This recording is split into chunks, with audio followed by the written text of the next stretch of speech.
This channel does not promote any violent, harmful, or illegal activities. All content provided by this channel is meant for an educational purpose only. পঞ্চমী থেকেই আন্দোলনের ঝাঁঝ বাড়াচ্ছেন ডাক্তাররা। ধর্মতলায় আমরণ অনশনের সঙ্গেই রাজ্য জুড়ে মেডিকেল কলেজগুলিতে আগামীকাল সকাল 9টা থেকে 12 ঘন্টার প্রতীকী অনশনের ডাক জুনিয়র চিকিৎসকদের।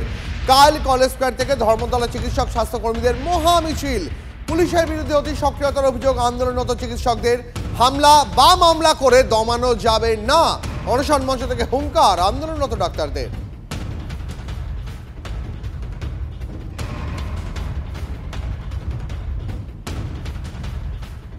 সকাল 9টা থেকে রাত 9টা অবধি 12 ঘন্টার জন্য জুনিয়র ডাক্তার এবং সিনিয়র ডাক্তাররা বিভিন্ন মেডিকেল কলেজ, হসপিটাল এবং এই অবস্থান মঞ্চে আমরা একটি প্রতীকী অনশন কর্মসূচি ডাক দিচ্ছি।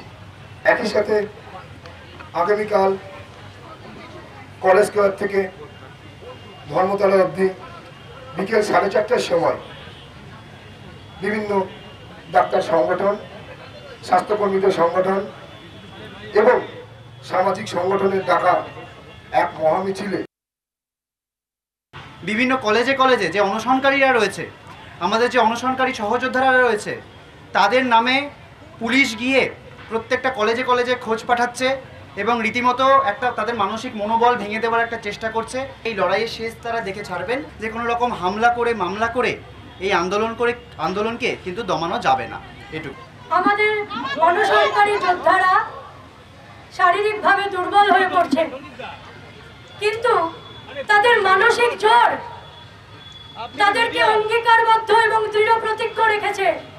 তারা এইভাবেই লড়াই করে চলেছেন। তাদের রক্তে শর্করার পরিমাণ কমে যাচ্ছে, কিন্তু আমরা ওনাদের ক্লোজ মনিটরিংয়ে রেখেছি। তাদের এই যে মানসিক জোরের এই লড়াই, সেই লড়াই কিন্তু জারি আছে। এবার অনশনরত জুনিয়র ডাক্তারদের হুঁশিয়ারি পুলিশের।